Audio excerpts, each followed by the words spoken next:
Mereka itu cuma membatasinya itu untuk bekerja, bukan membatasi untuk berbisnis. Nah, jadi di sini aku bakalan terangin cara kita mendapat penghasilan di Australia itu ada dua jenis ya. Untuk yang legal ini ya, tiga jenis sih termasuk yang nggak legal, ada yang cash on hand juga. Tapi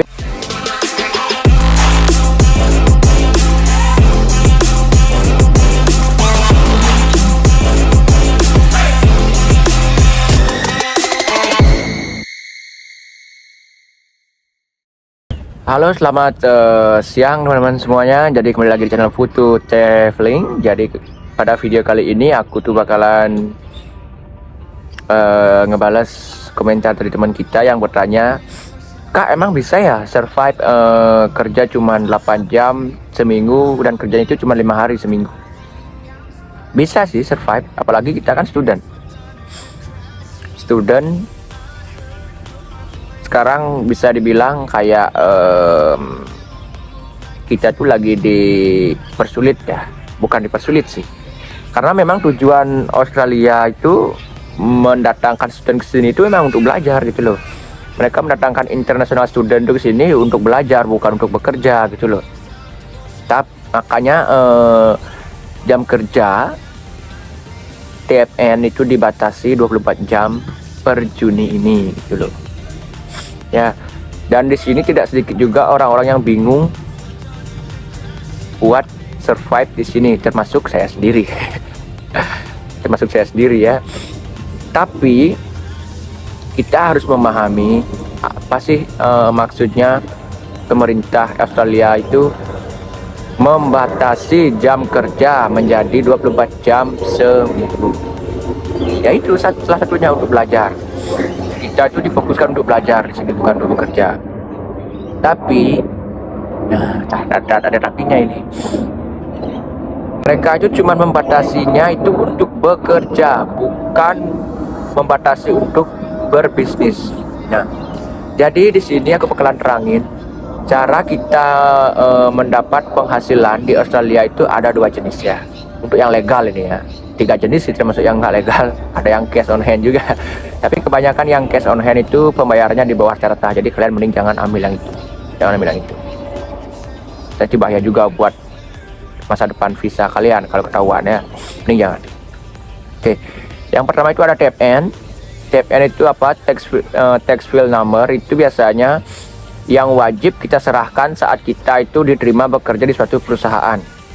Jadi pihak perusahaan itu akan membayarkan gaji kita per minggu atau per 2 minggu, karena di sini kita tuh gajiannya ada yang per minggu, ada yang per 2 minggu. Membayarkan gaji kita ke kita setelah taxnya dipotong. Jadi itu bakalan dipotong langsung oleh perusahaan yang akan memotong berapa jumlah tax yang dipotong dari gaji kita dan berapa yang bersih kita dapatkan gitu. Itu untuk yang TFN.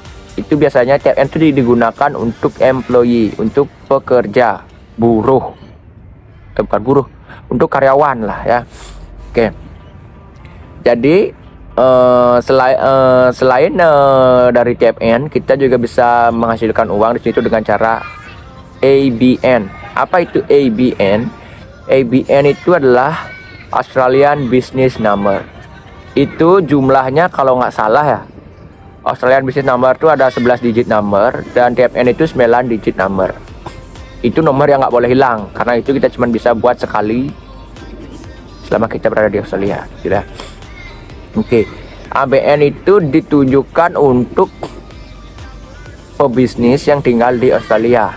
Nah, jadi di sini aku bakalan ngasih tahu kalian beberapa pekerjaan yang bisa menggunakan ABN. Itu ada juga dari beberapa kayak construction job itu menggunakan ABN, karena itu termasuk golongan mandiri ya, usaha mandiri. Kayak misalnya kita di Indonesia, di Bali itu khususnya kan, kayak kita tuh ngerjain rumah orang, kita dikasih uang gitu, itu kan bisa termasuk ABN tuh, karena kita tuh nggak terikat dengan employer atau tidak terikat dengan perusahaan gitu ya. Tapi ada juga pekerjaan construction yang menggunakan TFN. Soalnya kayak PT apa gitu namanya di sini, CV apa gitu yang dimiliki oleh perusahaan gede yang memerlukan karyawan untuk bekerja di bidang construction itu ada juga, tapi ada juga yang ABN gitu. Kayak bos-bos mandiri itu ada kok. Nah, kalaupun kalian misalnya bisa apa namanya berjualan kayak berjualan cake, berjualan apapun di sini itu bisa juga menggunakan ABN. Itu. Dan lagi ada ini yang populer banget di sini. Itu kayak Gojek itu loh, Uber Eats, Menulog, apalagi ya, Panda Delivery itu kayak aplikasi pengirim makanan, pengantar makanan itulah. Itu menggunakan ABN. Nah, tapi untuk sementara waktu itu untuk ke Uber Eats sekarang masih di hold. Karena kenapa? Mereka tahu pas perubahan dari jam kerja student ini pasti bakalan banyak yang berpindah ke Uber Eats untuk mencari uang tambahan. Karena otomatis lowongan pekerjaan menyempit dan saingan makin banyak. Jadi mereka pasti bakalan pindah ke Uber Eats. Nah, dari sini pihak dari perusahaan Uber Eats itu menyetop sementara, menghold sementara pendaftaran untuk Uber Delivery, termasuk saya pun jadinya nggak bisa daftar ya. Dan saya udah daftar yang di Menulog sih, sama juga sebenarnya, cuman nggak ada bonusnya gitu. Jadi di sini saya kerja selama 24 jam seminggu, itu ngasilin bisa dapat 700 sampai 900 tergantung kita kerjanya shiftnya apa. Kalau malam biasanya dapat bayaran double, apalagi kalau kita kerjanya 24 jam 12 jam itu karena kayak penalti gitu, gaji kita double, banyak pokoknya dapat gaji, tapi potongan taxnya juga banyak gitu ya. Jadi menjawab pertanyaan kalian balik lagi, soalnya tadi udah lumayan muter-muter juga ya, pusing ya, sama saya juga pusing jelasinnya, nggak pakai naskah, pusing apa yang masih dijelasin. Oke. Jadi TFN dan ABN ini tidak ada hubungan sama sekali ya, tidak ada hubungan sama sekali, sudah jelas berbeda.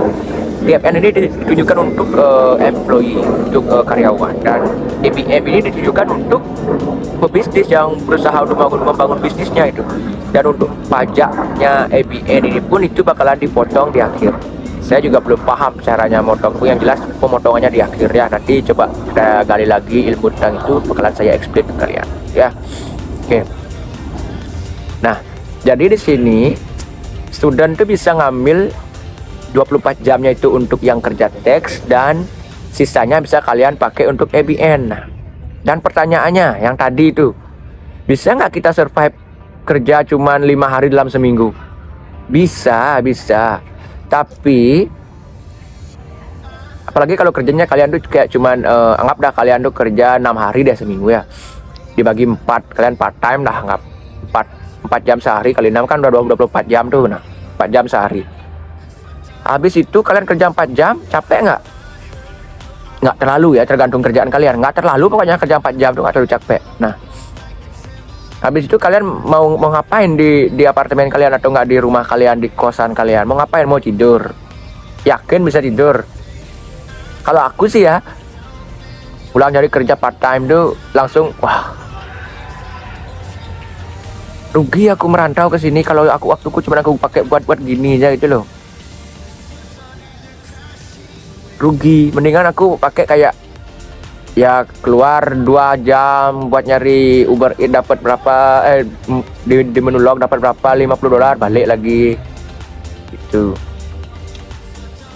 sehari. Pokoknya kalian tuh kalau bisa ya, aku saranin ya, seminggu tuh kalian ngasilin kayak $1.000 itu aja, itu udah lebih dari cukup. Kalian bisa simpen dan bisa survive juga di sini. 1.000, pokoknya 1.000 aja minimal. Tapi di sini tuh aku jarang sih lihat orang penghasilannya 1.000 ya per week ya. Palingan 1.200 lah ya. 1.000, pokoknya 800 aja deh udah survive sama bisa nabung dikit. Nah, nabungnya dikit-dikitnya di sini tuh jauh lebih banyak daripada di Indonesia gitu loh. Tapi nggak ada. Kalau di sini tuh orang tuh pada kenceng banget kerjanya cuy. Nggak ada yang malas kerja gitu. Aku aja ya di sini tuh pulang kerja tuh kadang langsung jadi pengantar makanan gitu loh. Pengantar makanan Pas sudah waktunya kita ikut Zoom meeting, ya aku ikutin Zoom meetingnya, ikut Zoom meeting, langsung absen bentar, ya dengerin apa yang mau diginiin, mau di apa nih, mau diceramain. Kadang juga aku cuek aja kalau ada orderan gitu loh. Soalnya di sini tuh untuk sekolah, studi dan elikos tuh attendance atau kehadiran itu nggak terlalu penting. Yang penting itu kalian bisa finishin asesmen yang dikasih oleh pihak kampus dan pihak elikos kalian gitu. Jadi don't worry deh. Gimana sih nanti caranya kita tuh kayak mesti kuliah sambil kerja, kan nggak ada waktu. Ada waktu, jangan mikirin nggak ada waktu kok. Kalian jangan mikirin itu ya. Pokoknya di sini tuh kerjaan untuk student tuh memang sekarang dipersulit. Yang dipersulit tuh kerjaan satu tempat. Karena di situ jarang, kan nggak mungkin satu tempat tuh kita kerja 12 jam cuma 2 hari aja, jarang. Pasti palingan mereka tuh nggak ngasih kita yang part time. Ada sih, ada, tapi nggak banyak. Lebih banyaknya yang kayak kita tuh ngasih part time, kayak misalnya kalian tuh bisa jadi cleaner malam gitu loh. 4 jam bersihin apa, kayak bersihin library, bersihin kampus, bersihin mall, atau bersihin apa, gitu. Pokoknya jangan pusing ya. Buat yang pengen jadi student, jangan berkecil hati. Pokoknya selalu ada jalan menuju Roma. Itu patah mengatakannya. Ingat, keberuntungan itu hanya berpihak pada orang-orang yang berani ya. Jadi semangat, jangan pernah berkecil hati. Kalian wajib nekat ya. Sekali seumur hidup kalian tuh minimal sekali seumur hidup tuh harus nekat gitu loh. Kalau nggak nekat, kalian tuh hidup kalian tuh kayak hampa, percuma, nggak ada peningkatan gitu loh. Ya kalau kalian terakhir dari keluarga kaya, kalau nasibnya kayak aku, ya mesti kalau nggak gambling ya gitu-gitu doang nantinya gitu loh.